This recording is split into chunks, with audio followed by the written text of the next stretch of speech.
So welcome to your American Gallery, everybody. Thank you very much for coming tonight. It's our second reception for our show featuring Mark Rogovin's life here at the Mexico Murals Public Art Project, Public Art Workshop, the Peace Museum, which is amazing, his button collection, don't forget that. I'm Kathy Steichen, and this is Christopher Uris. If you need anything in here, just let us know.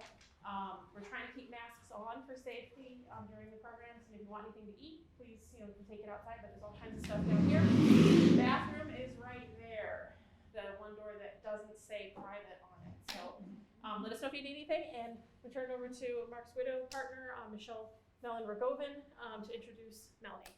So thank you very much. Yes. Thank you so much for coming.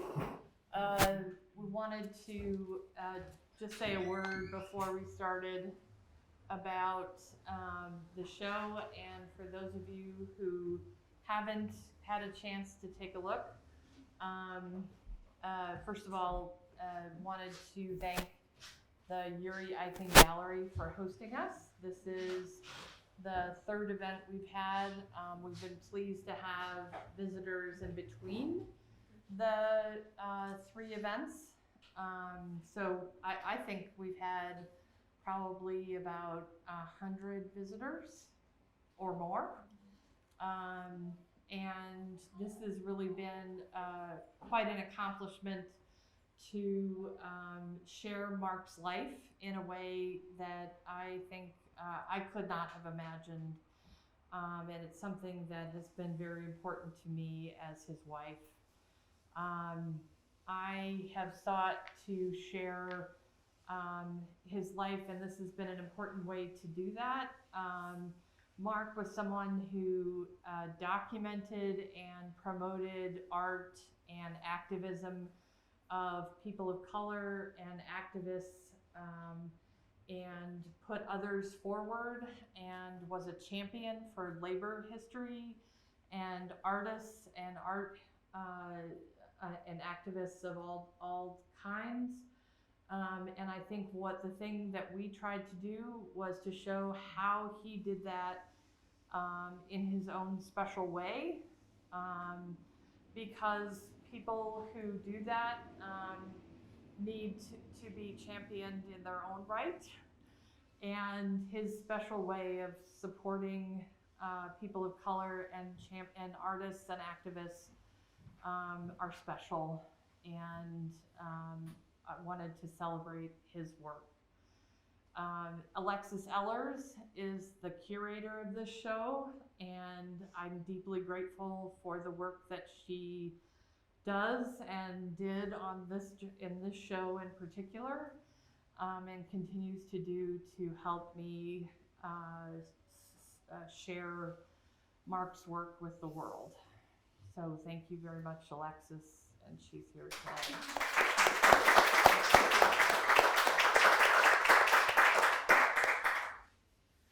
Want to take a moment to thank and introduce Melanie Herzog, who has had a long and wonderful relationship with Mark and myself on many levels.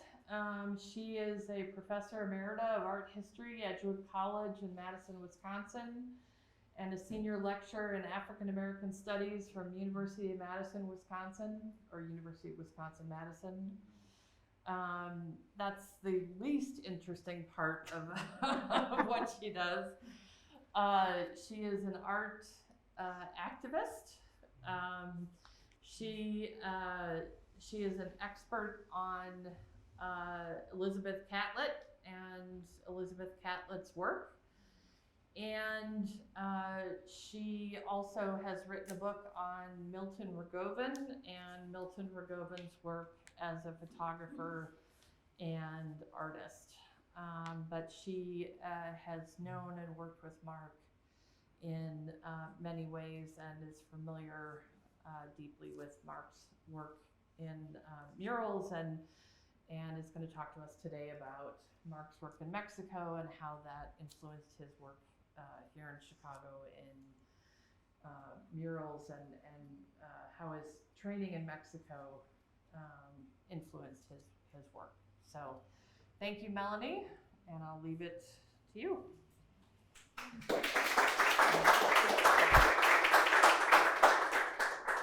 Feels very odd to unmask in a room full of people. I don't do that very often, but because we're recording this talk, it will record better. So I hope you will all permit me, standing far, far away from you all, to be unmasked for just this bit of time. So thank you, Michelle, for inviting me to present this talk, and thank you to the Uri Eichen Gallery for this fabulous exhibition and also for this invitation. I'm really honored to be here, and as Michelle said, I knew Mark for a long time. I don't even remember how we met, but knew him in a lot of different contexts, and in some ways it was my work on Elizabeth Catlett that reconnected me with Mark, because I knew that Mark had been her student, and then it was because I gave Mark a copy of the book that I wrote about Elizabeth Catlett, which he gave to his parents, that I ended up writing a book about his father. So things just happen in really interesting and interconnected ways.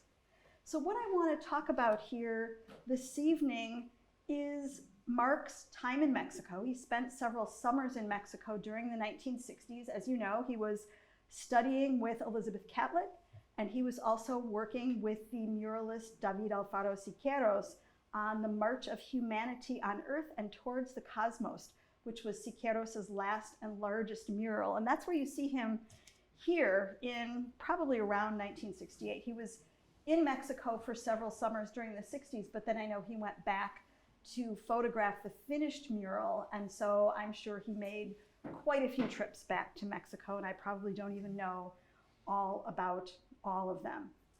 But I think what's important for him about what he learned in Mexico goes beyond how to paint a mural or how to make a sculpture, even though those were really important things that he learned.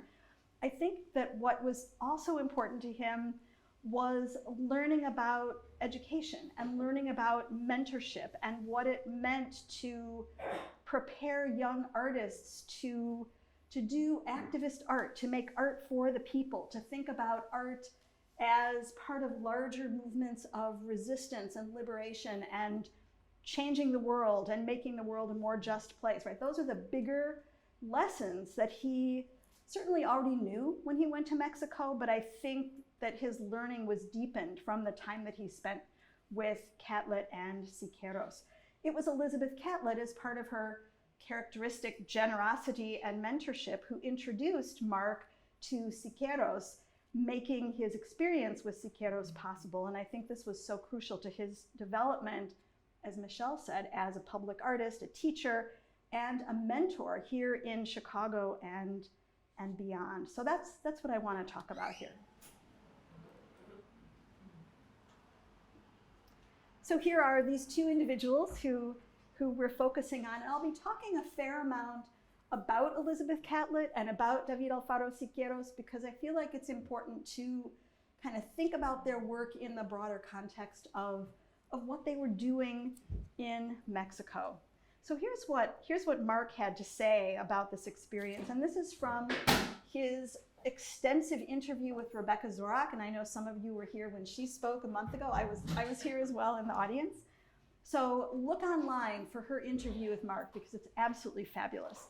So here's what Mark said. I studied sculpture with Elizabeth Catlett. She was teaching at the Academia San Carlos in Mexico City in 1964 and 1965. I was a student of hers for both summers. The second summer, Elizabeth spoke to me about the role of TGP prints, and I'll talk more about the Talla de Gráfica Popular in a minute, as well as murals, both playing such an important role with the public. She gave me a letter which introduced me to Siqueiros, the last of Mexico's great mural paintings. He was painting just a few blocks from where Elizabeth was teaching. So that was how those connections kind of happened. Now, in going to Mexico, Mark followed in the footsteps of other progressive and radical US artists who were inspired by the revolutionary art produced in the aftermath of the Mexican Revolution. And this goes back to, well, the revolution was in the 19-teens, and then beginning in the 1920s, muralists had really begun to reshape the dominant narrative of Mexican history and identity with with their work, with these murals that were all about Mexico's indigenous roots, about class consciousness and nationalistic fervor, this kind of identity, this iconography of Mexicanness or Mexicanidad. And the muralists who were best known, who were really kind of the leaders of this, were Diego Rivera, Jose Clemente Orozco, and David Alfaro Siqueiros. And they all express this sense of Mexicanness or Mexicanidad in different ways. They had different stances on modernism, they had different stances on revolution. Their politics were, they were left, but they were varied forms of left. So I want to show you some of their work as kind of a lead in here. Some of what you're going to see here are photographs by Mark, and I think I forgot to say that the other mural on this slide was also photographed by Mark. I meant to caption all of those. But you're seeing here a couple of, just a few of the murals actually that Mark photographed that are oftentimes celebratory images, sometimes critical images of the events of the Mexican Revolution, with the references, as I mentioned, to Mexico's cultural roots as indigenous or a mix of indigenous and Spanish, sometimes African as well, although not enough, Elizabeth Catlett would have said. And this mixing was really part of that essence of Mexicanness. Here are a couple more examples of Diego Rivera's murals from the where the Ministry of Public Education was in Mexico City, showing the way in which he thought about walls and thought about people's engagement with these spaces. A couple more of Diego Rivera's murals. These are murals that illuminate the history of Mexico. They're at the Palacio de Cortes in Cuernavaca. They are these really fabulous anti-colonialist images of the Spanish conquest, the enslavement of indigenous laborers, the indigenous workers forced to build the Palace of Cortes, who was the conqueror. We see people being tortured, and then we see people being exploited as laborers, and then ultimately we see the rising up, we see independence, and then independence from Spain, and then 100 years later, the revolution. Jose Clemente Orozco, the second of these three great Mexican muralists, had a more kind of expressionist style, that he oftentimes engaged themes of corruption and hypocrisy and abuses of power, thinking about this mixing, this mestizaje, or mixing as part of Mexicanness, as the root, the source of Mexican identity, and as a force that shaped the trajectory of Mexican history. And we can see that in these murals from the National Preparatory School in Mexico City. There's another mural by Orozco. This one's in the United States, in New Hampshire at Dartmouth College, from his series, The Epic of American Civilization.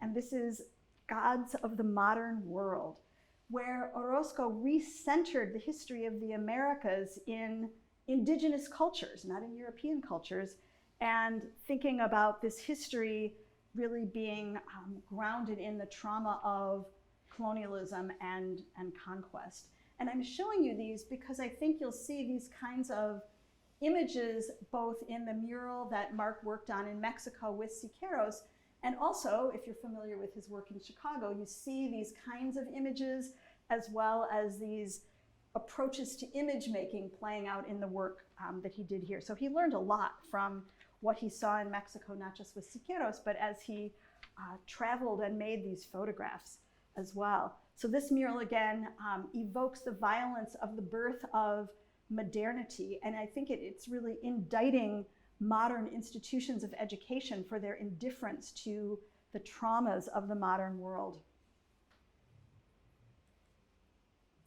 And then Siqueiros, here are some photographs. The larger image in the upper left was not a photograph of Mark's, but the details, which are fabulous details of this mural, are Mark's photographs. So Siqueiros believed that art should be a weapon, right? Art should be a weapon in the class struggle. Art should be a weapon in the revolution.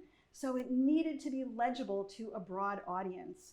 He also believed, as you can see in this mural and these details, that modern techniques and modern style were also appropriate to revolutionary art, right? He thought about shifting perspectives and how we perceive a mural as we move into and through a space. So there's this kind of dynamism to these shifting perspectives that is really kind of a modern idea about painting, and he really taught that, he pushed that, if you will, in his work. He also, as you can see in these really well-known paintings, this group of 3 paintings that are in the big fine arts museum in Mexico City, he used exaggerated perspective, this extreme foreshortening, so you get the sense of figures just flying out of a mural into our space, right? Breaking that wall between the scene that we see and us. And this is something that you also see in some of the murals that Mark worked on in Chicago. This series is one that I think is important because it links anti-war, anti-fascist, and anti-racist struggles. The first panel, the one in the middle, was originally titled Mexico for Democracy and Independence. And then the 2 side panels were added to commemorate the victory of the Allied forces in 1945, ending World War II. And those are the images, victims of war and victims of fascism. So if you think back to the Double V campaign of that time, right? Victory against fascism abroad, victory against racism at home. Siqueiros is thinking about that in this Mexican context as well, which was also so important for Mark. The printmaker Leopoldo Mendez wrote of the Mexican muralists in 1926, "The urgency of expressing the feelings of a free people to put their spiritual yearnings at the service of the revolution made the painters abandon the concept of art for art's sake. In the end, these artists have created a new aesthetic, one of protest, full of popular longings, strong and great, that lives in the full multitude of rebellion and captures the emotion of battle. This is life." And so those words are written in 1926, that's almost 100 years ago now, but you can hear those words, I think, resonating and echoing in how Mark talked about murals and how Mark taught about murals and continued to engage with other muralists and other artists and young people in doing his work. So I want to say a little bit about printmaking, because this is where Elizabeth Catlett also comes into the story and where Mark's parents come into the story. So beginning in the 1930s, right, the muralists were really starting in the 20s. Beginning in the 30s, printmakers in Mexico celebrated Mexican people's history and produced prints along the same themes of what we've just been seeing in the murals. They produced portfolios and posters and broadsides that sometimes addressed social and political issues of immediate concern or that told larger stories, right, were larger historical narratives. They were sold really inexpensively, or they were given away because the idea was to make them available to a wide range of viewers. And this is something that printmakers do, right? Think about the stack of prints that are here, right, and the posters that are here, because when you make something as multiples, you can afford to sell it really inexpensively or give it away, right? It's not a unique thing like a painting. And so printmakers oftentimes use the mediums of printmaking as a way to get their images out into the world to a wide range of viewers. And in Mexico City and in other cities in Mexico, posters were pasted on the walls to get messages across. And you can see that in the linoleum cut by Leopoldo Mendez that introduces the Taller de Gráfica Popular. Now this workshop, which is oftentimes abbreviated as TGP, as you can see here, is its name is translated in 2 ways. Sometimes it's called the Popular Graphic Arts Workshop, and sometimes it's called the People's Graphic Arts Workshop. And I think the People's kind of fits with their politics more, right? This idea of carrying on the lineage of people's art, art for the people, born of the Mexican Revolution. But they also claimed roots in, not in like fine art, but in popular culture. So the term kind of works both ways in Spanish. And their work functioned as immediate and publicly accessible political commentary and calls for action. They made thousands of images, mostly black and white linoleum cuts, sometimes woodcuts, sometimes lithographs that supported unions, literacy programs, as you see here in a linoleum cut by Francisco Mora. They supported popular education. They supported movements for social justice. They celebrated the historical achievements of the Mexican people. And again, these prints were intended to reach a broad audience. They circulated throughout Mexico, and they also circulated in the United States.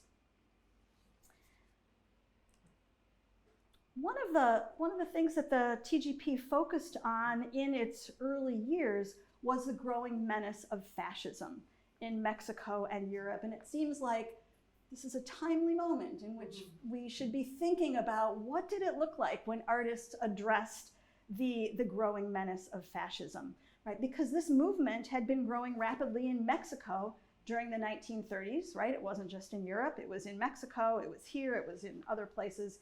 And a number of political refugees from Spain and Germany and other European countries who came to Mexico in the 30s brought accounts of what they had experienced and witnessed in their home countries. So Leopoldo Mendes's 1942 linoleum cut called Transport to Death was published the following year in a book called The Black Book of Nazi Terror in Europe, which was an international collaboration illustrated with drawings and prints by TGP members and artists from the United States and Europe. And it illustrates, really, it illuminates, I think, the early knowledge among international anti-fascists of the extent of Nazi atrocities. So when people say, oh, we didn't know, people knew. It also, I think, shows the position of the TGP in international political and aesthetic concerns. And then you're seeing another linoleum cut by Alfredo Salce, who was a member of the TGP, illustrating the growing threat of fascism in Mexico. And the gold shirts, that Camisas Doradas, was a fascist organization in Mexico. In 1947, the TGP published their celebrated Prints of the Mexican Revolution, which was a portfolio of 85 linoleum cuts with narrative titles and explanatory text. And I know there's a set of those prints at the Mexican Museum here, so you can go take a look at that when it's on view sometime. They're also, it's online as well. You can find the images if you want to. It's pretty fabulous. And it commemorates the revolutionary fervor, the courageous acts, the martyrdom of ordinary people and their extraordinary heroism in these linoleum cut prints.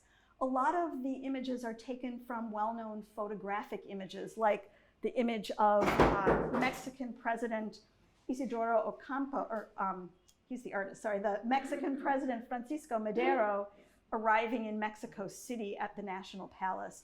And then you're seeing Emiliano Zapata in two images, one by Francisco Mora, who was soon after this Elizabeth Catlett's husband, and the other image I put in because it's by Mariana Yampolsky, who was the first woman to become a member of the TGP, and she was from here. She was from Chicago. So artists like Mariana Yampolsky and Elizabeth Catlett, who went to Mexico, who became members of the TGP, found their own artistic intentions affirmed by these artists' engagement with the experiences of ordinary people, and this deliberately accessible style and imagery, and this sense of their centrality in the formation and visual expression of a really liberatory Mexican identity. So a lot of people, artists, writers, other kinds of cultural workers, other folks from the US went to Mexico. Some just visited briefly, some stayed for several years, and some, like Mariana Yampolsky and Elizabeth Catlett, chose to make their homes there. Now, among the people who visited were Milton and Anne Rogovin, Mark's parents. Milton Rogovin was a social documentary photographer and optometrist, and Anne Rogovin was an educator, and they both were dedicated labor and social justice and anti-racism activists who lived and worked in Buffalo, New York, where Mark was born and grew up. They first went to Mexico in the summer of 1953, so pretty soon after this print series was finished, and they returned for several summer trips. They always went during the summer because Anne was an educator and they had to go during a break from her teaching. And when they went, one of the things they did was they went to Mexico City to meet with members of the TGP. Mark says, I don't know whether they knew Elizabeth Catlett before they went or met her while there, but he said, the other person who went with my parents on their trips was a person from the FBI. They were following my parents. In Washington, D.C., there are photographs taken by the FBI of my parents getting off a plane in 1954.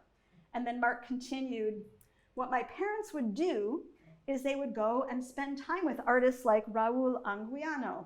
They would go out to some of the places where indigenous people were living, and Raul would draw, and my father would photograph, and my mother would actually draw as well. And they would go with Pablo O'Higgins, who was also from the United States, and some of the other artists. And then the TGP would give them prints to take back to the US and sell. And so they would put up all the prints in their house and offer them for sale. And Mark says, people joke and say that if my parents had been smart, we'd be really rich. We'd have a better Posada collection than the Art Institute of Chicago. All those great artists. So that's how he became connected with Elizabeth Catlett, because of that friendship that his parents developed with her on their travels to Mexico. So Elizabeth Catlett, I won't give you a whole talk on Elizabeth Catlett, but she first traveled to Mexico in 1946 and then moved there permanently the following year. She became a member of the TGP, and in 1959, she was hired as the first woman professor of sculpture at Mexico's National Autonomous University. She became a Mexican citizen in 1962, so right before Mark went to study with her, and was promptly declared an undesirable alien by the US State Department due to her history of leftist associations and activism, and prohibited from entering the United States. But she maintained connections with longtime friends and colleagues and visitors in the US and in Mexico, and she welcomed friends and fellow artists, and sometimes the children of her friends, to her home in Mexico City. She also had Chicago connections. She spent the summer of 1941 here, living with Margaret Burroughs in her carriage house. She made prints and sculpture at the Southside Community Art Center, and she also studied ceramics at the School of the Art Institute. And the year before that, she had received her MFA in sculpture at the University of Iowa, which was the first MFA earned in sculpture at that institution, and the first earned by a Black woman in the United States. When she went to Mexico, it was on a Rosenwald Fellowship. So I'm just showing you here is a photograph of her a little less than a decade before Mark arrived in Mexico, and then some of her work from that same time in sculpture. So you can get the flavor of some of her work. So in terms of her prints, by the time Mark arrived in Mexico, Elizabeth Catlett had been there for almost 2 decades, producing politically charged and aesthetically compelling prints that highlight Black history and ongoing efforts for civil rights and self-determination for African Americans, that also highlight resistance to US aggression throughout Latin America, and also express the concerns and make visible the experiences shared by women across national borders and cultural divides. So here's an image from the first series that she made in Mexico, an image of Harriet Tubman, who would repeat in her work later on, and then a print that she made with Leopoldo Mendez and Pablo O'Higgins, supporting miners when they were on strike and marching from the north of Mexico to Mexico City to demand better working and living conditions, because as you see here, children were getting sick and dying. And then a poster that she made with Alberto Beltran, another TGP member, for the first National Peace Congress in Mexico City. So you can see how her concerns were wide-ranging, and you can get a sense of her politics and why her politics would have resonated with Mark Rogovin. Here's her print, her linoleum cut, called Civil Rights Congress, which commemorates this body's highly visible challenges to institutionalized racism. The Civil Rights Congress in the year after this print was made would bring a petition to the United Nations charging the United States with genocide for our country's treatment of people of African descent. And notice here the clan-robed figure is also a skeleton or a calavera, a very familiar kind of trope or icon of social critique in Mexican visual culture. And we see that figure menacing the seated child and then being restrained by William Patterson, who at the time was the National Executive Secretary of the Civil Rights Congress. Here are a couple of her images addressing the lives and aspirations of Mexican people, particularly women. And you can see in this lithograph and this linoleum cut the development of her style kind of along the lines of the work of, I think, the TGP's most technically accomplished printmakers. And then in 1953, the year that Mark's parents first visited the TGP, and I don't know if they saw folks at work on this series or not, but this was the year when Elizabeth Catlett organized the print series now known as Against Discrimination in the US. And what she did was she educated fellow TGP printmakers about key figures in Black history and invited her fellow TGP members and guest artists to make prints representing these subjects. So the series that resulted was 15 linoleum cuts and 1 lithograph. And it illuminates African American history and contemporary struggles with images based on engravings and photographs of African American heroes and heroines. It starts with the Revolutionary War martyr Crispus Attucks. It includes Harriet Tubman, who Elizabeth Catlett depicted, to, of course, Paul Robeson, right, the actor, singer, athlete, scholar, activist, who was so important to Mark and who Mark did so much to bring to the renewed attention of the world. And you may be familiar with Leopoldo Mendes's print because Margaret Burroughs reproduced it, enlarged it, and for a long time it was available through the DuSable Museum. And I think in other locations as well, but I'm pretty sure that's where I got my copy. So it's an image that's very familiar to a lot of folks in Chicago, but this was its source. And then, as I said, in 1959, Elizabeth Catlett became the first woman professor of sculpture in Mexico's oldest and most prestigious art academy, the Escuela Nacional de Artes Plásticas, or the National Fine Arts School at Mexico's National Autonomous University. She taught there until 1975, and many of her students became well-known artists in Mexico, and it was here that Mark studied with Elizabeth Catlett. She compared her sculpture to her prints, and she said this: "I thought of sculpture as more durable and timeless, something with emotion, and the relation between form and emotion." She said she wanted her sculpture to use form to convey feeling. So while her prints are a lot more kind of topically specific, her sculpture is something that she sees as containing more sort of long-lasting, timeless, durable messages. And her sculpture is simultaneously informed by African, pre-Hispanic Mexican sources, more recent Mexican sculpture, modernist abstraction, right? All of these sources informed her work. And she, when thinking about abstraction, you know, people would say to her, well, if you're all about being a people's artist, what are you doing working abstractly? And she would say, well, abstraction was born in Africa. So this was something that she thought about quite a lot. And you can see the range of materials she worked with and the range of her style. This sculpture, this head, is at the DuSable Museum. So if anybody's thinking, I've seen this, yes, you have. So here are a couple of views of her sculpture called Mujer, or Woman. Here she is with that sculpture. And then I'm showing you a couple of details of the sculpture as well. It's now in the collection of Mexico City's Museum of Modern Art. And you can see here the way that she kind of generalized her figures, right? There are only essential details depicted. She was really thinking about planes and curves and the juxtapositions of concave and convex shapes that give us a window into her interest in abstraction as a kind of visual language as well as her desire to show this as this very grounded, solid, substantial figure.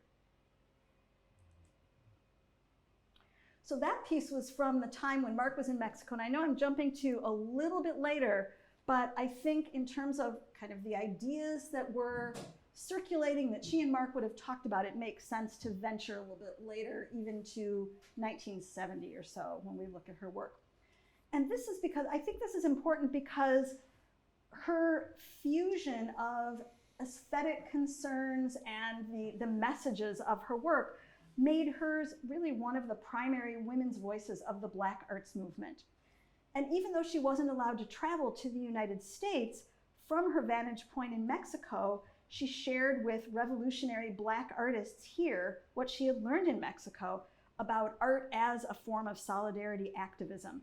Right? She shared this through her writing and also through spoken words. In one instance, there was a conference at Northwestern University called CONFABA, the Conference on the Functional Aspects of Black Art.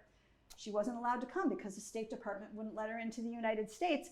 So there was no Zoom back then, right? It was 1970. So by phone, she shared this amazing radical statement about art. She demanded witness for women's role in movements for Black liberation. She honored the role of women in the Black Panthers in some of her prints. She celebrated Black power in the gesture of Homage to My Young Black Sisters, which is a life-size sculpture. I'm showing you 3 views so that you can get a sense of how she worked with form here. And you can see how the raised fist of this figure carries upward the energy of the figure's carved out space, kind of at the core of her being.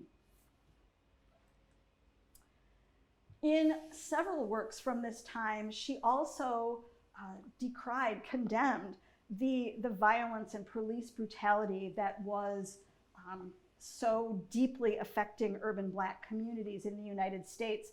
And she also spoke to the spaces of resistance to oppression in Latin America that were met with police brutality.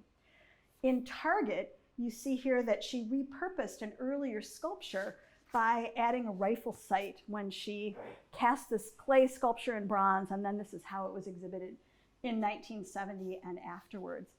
In The Torture of Mothers, which is a hand-colored lithograph, we can see that this young victim of violence, which was drawn from an image that was on the cover of Life magazine in the 60s, we see this figure encapsulated in this kind of pod-like form with those jaggedy edges, literally filling his mother's thoughts. Elizabeth Catlett knew women whose children were felled by the military forces called out against student protesters in Mexico City in 1968.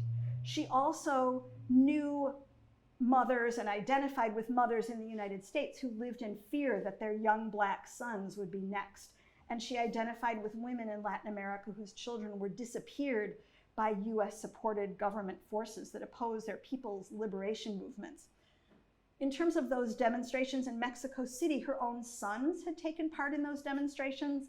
I'm pretty sure that Mark was there as well at those demonstrations. So there's a connection here also. So Elizabeth Catlett, who provided Mark with an introduction to Siqueiros, also engaged him in long conversations about the kind of work and the kind of ideas that I've been talking about here. But when she provided Mark with the introduction to Siqueiros, Siqueiros was working on his monumental mural, The March of Humanity on Earth and Toward the Cosmos, that would finally be installed at Mexico City's Poliforum Cultural Siqueiros in 1971 when it was completed. So work on this mural took years. And its scale and vitality were unparalleled as an example of how a mural can animate a space and invite people into an environment. And it had a huge impact on Mark's direction as a mural painter. Here is a letter, and I believe it's also over there, the actual one, that Siqueiros wrote in October of 1967, welcoming Mark to return to work with him after their first time working together in 1968. And Mark later said, the reason why I was working with this great artist was because he took critical messages and put them on public walls. And I've already shown you some of Siqueiros' earlier work, and I want to show you now some of the work that Mark was involved in. So first, some of the exterior murals from this space on a building that was built for this massive mural installation, and then a wall that surrounds the garden around this large structure. So on this wall in the upper image, we're seeing some of the key figures from this historical period that I've been talking about, who were painted, were commemorated on this wall. And then you're seeing some more kinds of abstract images with the sorts of dynamism and fragmenting of form, with still recognizable human-based forms, crowd-based forms that we see when we go into the space. So here are a couple of views of the interior. It's claimed to be the world's largest mural. So Mark worked for 2 summers, or well, actually the second time wasn't summer, it was a little bit before summer, but he worked with Siqueiros in 1967 and 1968 on this mural, and he also photographed the work in progress. During at least part of the time, work took place in Siqueiros' studio in Cuernavaca, about an hour from Mexico City. And that's actually where Elizabeth Catlett would move after her retirement from teaching in 1965. Siqueiros and his team of assistants worked with models, 3-dimensional models, that were scaled to the dimensions of the massive building where the finished mural would be installed, painting on panels that were as large as 11 by 13 feet. So we think scale models, right? We usually think something small. These were still gigantic paintings, but they're smaller than what the finished pieces would be. And you can see these as works in progress, photographed by Mark, how Siqueiros was thinking about lines of sight and also lines that indicate how the space will be structured and how the mural will be composed and how people will experience it and experience the sense of vast movement as they, or we as viewers, move through the space. And here are 2 views, again, photographs by Mark, of one of the relief panels in process as it was being worked on in the Cuernavaca studio. So some of this mural was painted 2-dimensional, and some of it was 3D relief made of metal and then painted. And Mark learned how to weld and became part of that process of not just painting, but creating these sculptural dimensional elements of the mural. And as he painted and sculpted and welded, he was immersed in this space of what he called putting critical messages on public walls. And so this gives you maybe a sense of scale here.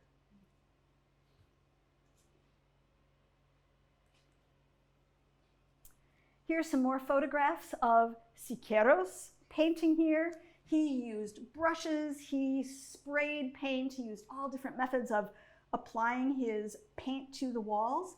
And we heard last time, those of you who were here when Rebecca Zorak spoke, about how Mark learned about the fabulousness of this kind of paint, and when he was working on the mural at the Museum of Contemporary Art, managed to acquire funding to be able to purchase paint for that mural, and then use what was left of that paint to paint a whole bunch more murals in Chicago using this fabulous paint that Siqueiros and his assistants had used. Here, I know it's hard to see the people, but if you look up on the scaffolding in the right-hand image, there are 3 people up there. They just look like little silhouettes. That gives you a sense of the scale of the work that these folks were doing.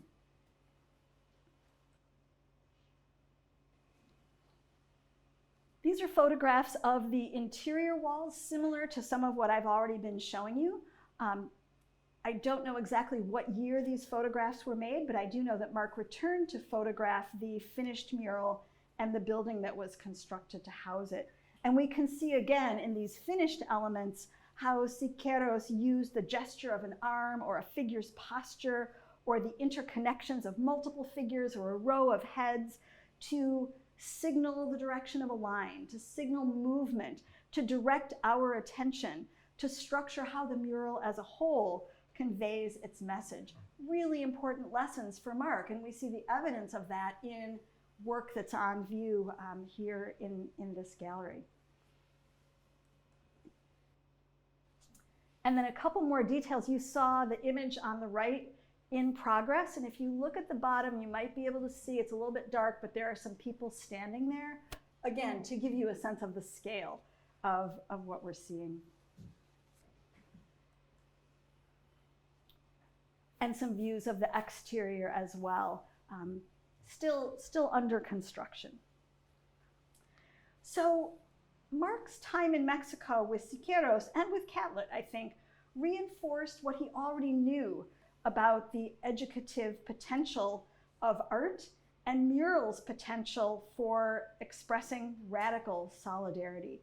And I think these experiences, I've said before, they weren't new for him, but they affirmed and magnified his approach to people's history, to liberation struggles, to anti-racist work that we see as such important elements of his own murals, the projects that he was committed to in Chicago, his emphasis on community murals as a form of empowerment. His murals, I think, invoke the energy of Siqueiros' murals that sometimes appear to like explode from the picture plane with those dynamic diagonals and exaggerated foreshortening.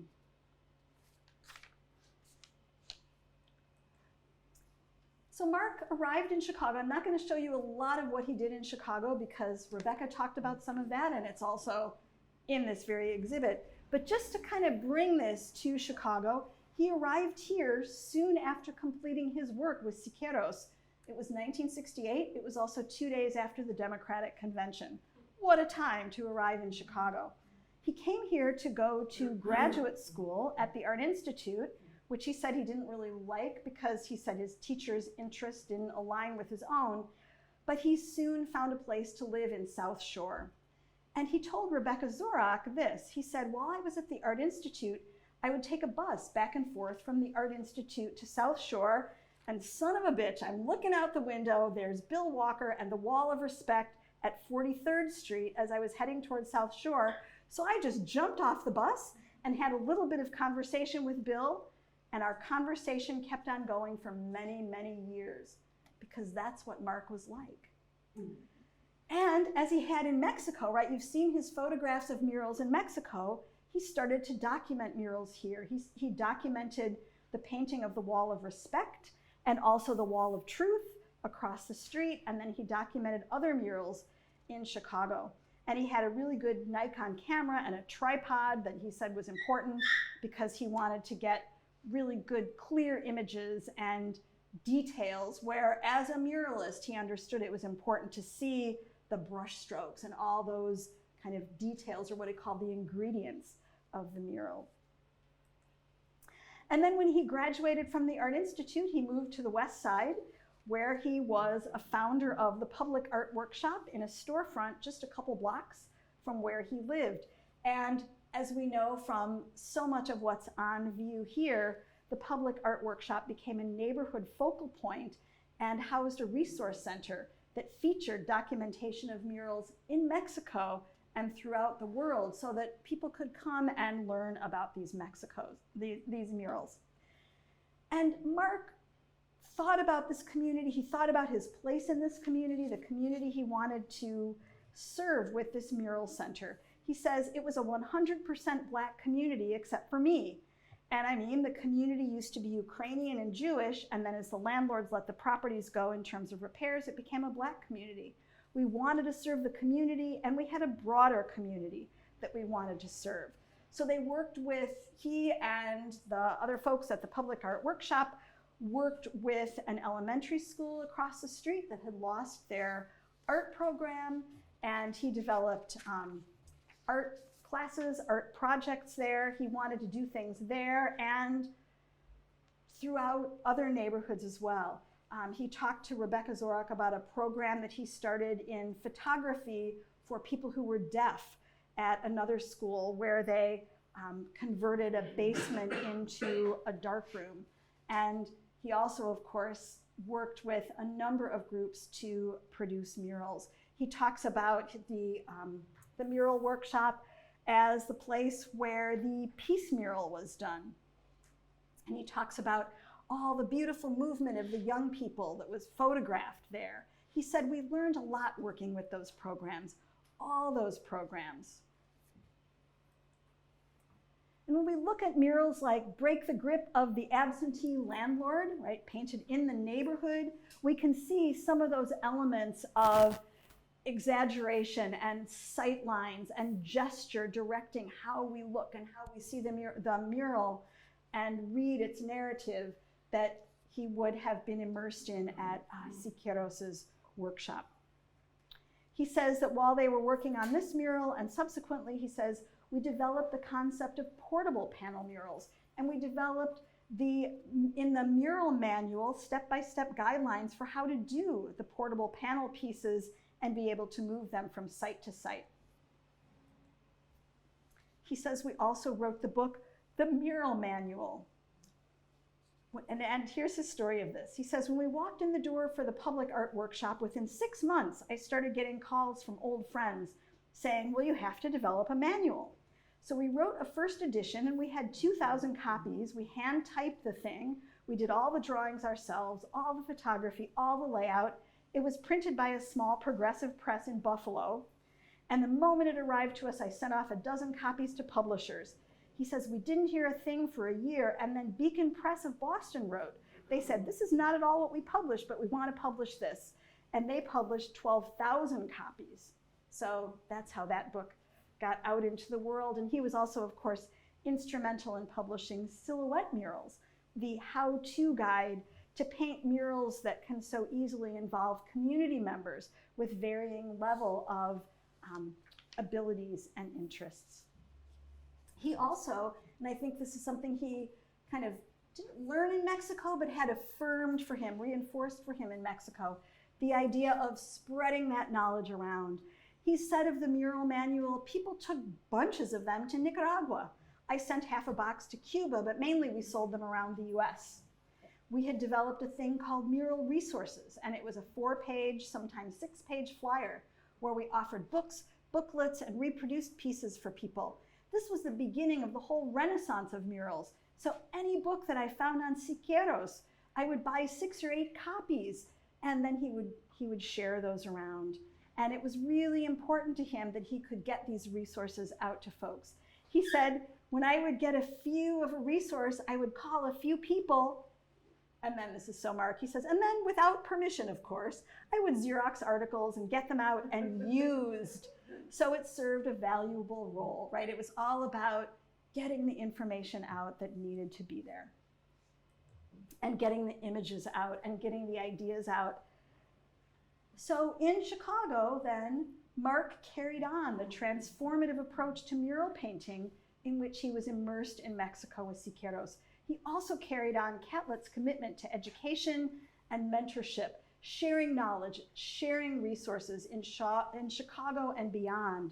And he also carried on these artists' visions of art as an expression of solidarity across borders that unveils pain and struggle and exposes abuses of power and the perpetuation of injustice, and illuminates resistance and envisions possibilities for transforming the world.